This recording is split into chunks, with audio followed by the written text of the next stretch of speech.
Hello बच्चों, चलिए प्रश्न पढ़ते हैं। एक ठोस सिलेंडर का द्रव्यमान m तथा त्रिज्या r है। यह एक h ऊंचाई के नत समतल पर घूर्णन गति करते हुए नीचे आता है। इसके द्रव्यमान केंद्र की चाल क्या होगी जब ये नीचे आ जाता है।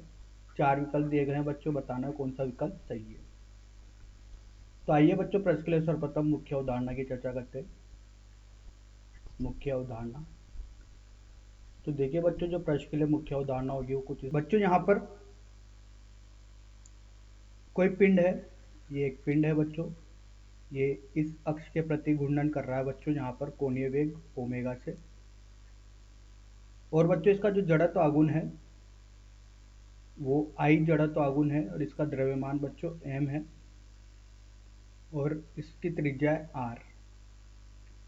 ठीक है, ये तो कहना बच्चों यहाँ पर सही नहीं होगा, ये तो अलग अलग दूरियां है क्योंकि असममित आकृति है।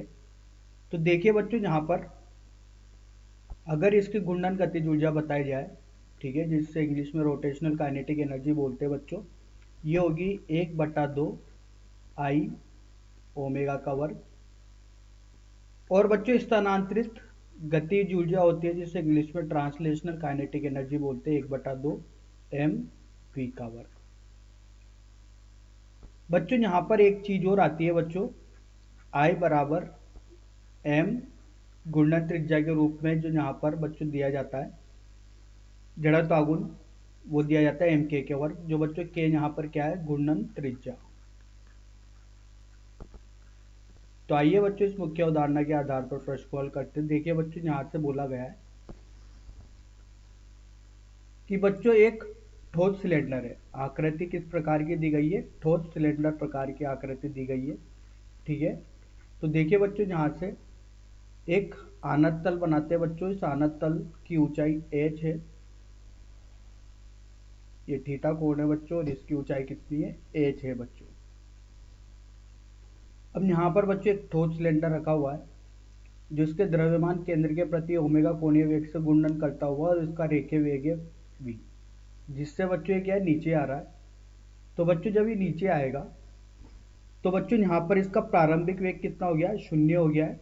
ठीक है, और सिलेंडर की जो ऊर्जा है बच्चों वो यहाँ पर क्या है बच्चों, अगर इसको नाम दे दे तो प्रारंभिक ऊर्जा जो होगी जब ये यहाँ पर होगा पहली स्थिति पर, ठीक है, तो वो होगी बच्चों यहाँ पर इसकी mgh, ये इसकी स्थिति ऊर्जा होगी बच्चों।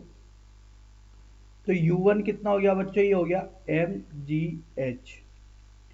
अब ये नत तल के तल पर पहुंचने पर, नत तल के तल पर पहुंचने पर, जब ये नत तल पर पहुंच जाएगा बच्चों, तो यहाँ पर जो इसकी चाल होगी वो कितनी होगी बच्चों, इसकी चाल होगी बच्चों v। ठीक है, तो देखिए बच्चों, जो यहाँ पर ऊर्जा होगी, ठीक है, इसको बोलते हैं बच्चों अंतिम ऊर्जा। तो ये अंतिम ऊर्जा U2 जो होगी, ये होगी बच्चों 1/2 mv का वर्ग धन 1/2 आई ओमेगा का वर्ग।